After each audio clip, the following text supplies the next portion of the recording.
اعوذ باللہ من الشیطان الرجیم بسم اللہ الرحمن الرحیم وَيَحْلِفُونَ بِاللَّهِ اور وہ قسمیں کھاتے ہیں اللہ کی اِنَّهُمْ لَمِنْكُمْ کہ وہ ضرور تم میں سے ہیں۔ یہ منافقوں کی بات کہی جا رہی ہے کہ اللہ فرماتے ہیں وہ قسمیں کھا کھا کے کہتے ہیں کہ وہ بے شک تم میں سے ہیں، وَمَا هُمْ اور نہیں وہ مِنْكُمْ تم میں سے، وَلَكِنَّهُمْ اور لیکن وہ قوم یفرقون وہ ڈرپوک لوگ ہیں، یعنی انہوں نے دونوں طرف بنا کے رکھی ہوئی ہے۔ مسلمانوں کے ساتھ بھی حالات درست کر کے رکھے ہوئے ہیں کہ مسلمانوں کو جو فتوحات ہوتی ہیں ان کو مال غنیمت ملتا ہے تو یہاں پہ بھی اپنا حصہ لینے آ جاتے ہیں، اور جب مسلمانوں کو نقصان ہوتا ہے شکست ہوتی ہے کافروں کی طرف چلے جاتے ہیں کہ ہم نے تمہیں مشورہ دیا تھا ایسے کرو۔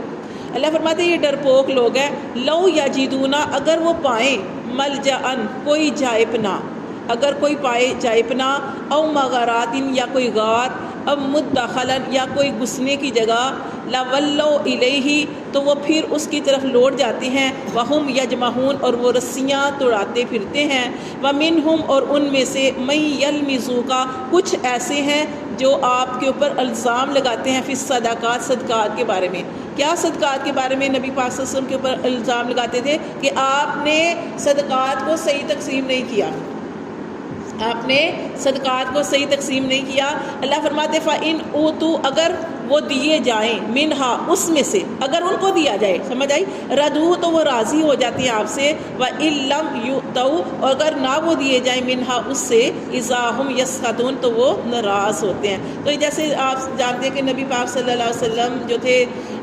صدقات کو کیسے تقسیم کرتے تھے، اس وجہ سے وہ مال غنیمت کی تو اور تقسیم ہے نا، آپ جانتے ہیں نا مال غنیمت کو جو اس میں شامل ہوئے ہیں ان کو دیا جائے گا، اور ہم نے سارا اس کے بارے میں پڑھا تھا۔ یہ صدقات جب آپ صلی اللہ علیہ وسلم کے پاس آتے تھے تو کچھ لوگوں کو آپ صلی اللہ علیہ وسلم زیادہ دیتے تھے، اس کی وجہ کیا تھی اور کن کو زیادہ دیتے تھے کہ جو نئے دین کے اندر داخل ہوئے ہیں۔ کیوں؟ کیونکہ ان کا بھی ایمان اتنا کمزور ہے، ان کو یہ دینا تھا، مطلب کیا کہتے ہیں کہ مال دینا تھا، اس وجہ سے دینا تھا تاکہ یہ قریب آئیں، کیونکہ مال ایک ایسی چیز ہے، انسان جو ہے نا وہ جب کسی کو دیا جاتا ہے تو وہ قریب آ جاتا ہے، تو مال دے کے دین کی محبت پیدا کرنی تھی ان کے اندر، اس لیے نبی پاک صلی اللہ علیہ وسلم ایسے لوگوں کو کہ جو نئے دین کے اندر داخل ہوئے ہیں ان کو زیادہ دیتے تھے۔ تو کچھ لوگ اعتراض کرتے تھے، اتنا زیادہ دیتے تھے کہ کچھ لوگ جو ایمان والے تھے کچھ وہ بھی اعتراض کرنے لگ گئے کہ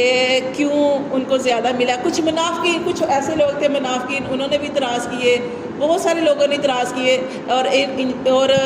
جس کا سب سے زیادہ نبی پاک صلی اللہ علیہ وسلم کو دکھ ہوا وہ ایمان والے تھے، جن کے بارے میں نبی پاک صلی اللہ علیہ وسلم سوچتے تھے کہ یہ کبھی اس طرح کی بات نہیں کر سکتے، لیکن انہوں نے بھی آپ صلی اللہ علیہ وسلم کو ایسی بات کر دی کہ ناخوش تھے، بات نہ بھی کی اور ناخوش تھے، تو آپ جانتے ہیں پھر بات نکل ہی جاتی ہے۔ تو پھر جب نبی پاک صلی اللہ علیہ وسلم کو ان ساری حالات کا پتہ چلا تو آپ صلی اللہ علیہ وسلم نے کیا کیا، جمع کیا سب کو، اور جو اپنے پیارے تھے ان کو جمع کیا اور کہا کہ بعض دفعہ کیا ہوتا ہے کہ میں ایسے لوگوں کو دیتا ہوں ان کے دل میں دین کی محبت، اسلام کی محبت ڈالنے کے لیے تاکہ وہ قریب آئیں، اور جن لوگوں کے اوپر مجھے مان ہوتا ہے، بھروسہ ہوتا ہے کہ یہ تو میرے ہیں، تو ان کو میں نہیں دیتا کہ یہ میرے بارے میں ایسا کچھ بھی نہیں کہیں گے۔ تو اس طرح کے جو معاملات ہیں وہ بھی ہو چکے ہیں۔ تو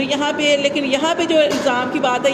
یہ ان کی بات ہے کہ وَمِنْهُمْ مَن يَلْمِزُوكَ، یہ منافقوں کے بارے میں کہا جا رہا ہے کہ وہ آپ کے اوپر الزام لگاتے ہیں فی الصدقات کہ آپ نے صدقات کی تقسیم صحیح نہیں کی۔ فَإِنْ أُوتُوا اللہ فرماتے ہیں اگر تو ان کو دے منہا اسی میں سے، راضو تو وہ راضی ہو جائیں گے، وَإِن لَّمْ يُؤْتَوْا اگر آپ ان کو نہ دے منہا اس سے، اِذَا هُمْ يَسْخَطُونَ تو وہ آپ سے سخت ناراض ہوتے ہیں۔ وَلَوْ أَنَّهُمْ اور اگر بے شک وہ ردو اگر وہ راضی ہوتے ما آتاہم اللہ جو اللہ نے ان کو دیا، جو اللہ نے ان کو دے دیا اسی پر راضی رہتے۔ اس لیے کہا جاتا ہے نا کہ اللہ تعالیٰ نے آپ کو جس حال میں رکھا ہے یہ سب سے بڑی بات ہے، کوئی گلا نہیں، کیونکہ اللہ نے رکھا ہے نا آپ کو اس حال میں، تو اللہ نے جس حال میں انسان کو رکھا ہے انسان کو اللہ کا شکر ادا کرنا چاہیے، الحمدللہ علی کل حال یہ کہنا چاہیے، جیسے بھی حالات ہیں، تنگی کے حالات ہے، پریشانی کے حالات ہے، بیماری ہے، کوئی بھی مسئلہ ہے، پھر بھی یہی کہنا چاہیے کہ اللہ اسی میں تیری بہتری ہوگی۔ تو اللہ تعالیٰ سے راضی رہنا چاہیے۔ اللہ فرماتے ہیں اگر وہ راضی ہوتے جو اللہ نے ہم نے ان کو دیا، یعنی اللہ نے دیا، ورسول اور اس کے رسول نے دیا، وقالو اور وہ کہتے حسبنا اللہ، اور وہ کیا کہتے ہمیں ہمارا اللہ ہی کافی ہے۔ اللہ فرماتے وہ اتنی بات کہتے، اللہ سے راضی رہتے، اللہ کے رسول سے راضی رہتے، اور یہ اتنی بات کہتے نا کہ حسبنا اللہ، ہمیں اللہ ہی کافی ہے،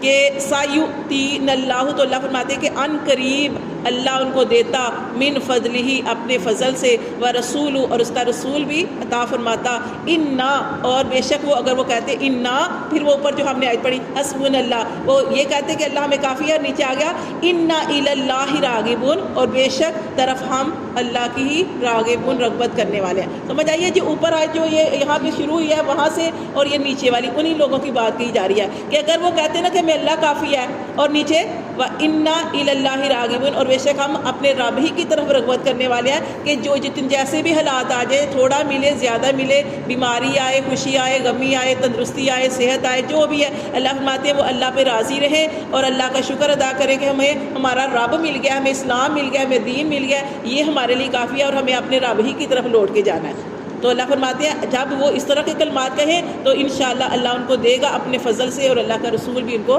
زیادہ عطا فرمائے گا۔ صدق اللہ العظیم۔ پھر آگے